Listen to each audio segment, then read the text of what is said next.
Happy birthday.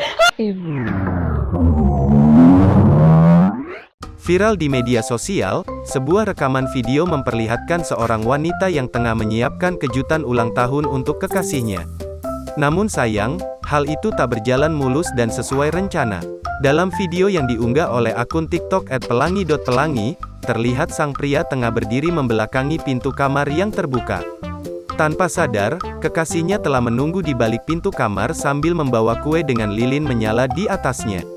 Ketika sang wanita menyanyikan lagu ulang tahun dengan suara lembut, pria itu justru kaget bukan kepalang. Saking kagetnya, ia dengan refleks memukul kue tersebut hingga akhirnya jatuh ke lantai. Melihat reaksi kekasihnya, sang wanita hanya bisa berteriak. Sadar akan kesalahannya, pria itu pun lalu membereskan kue yang berserakan di lantai.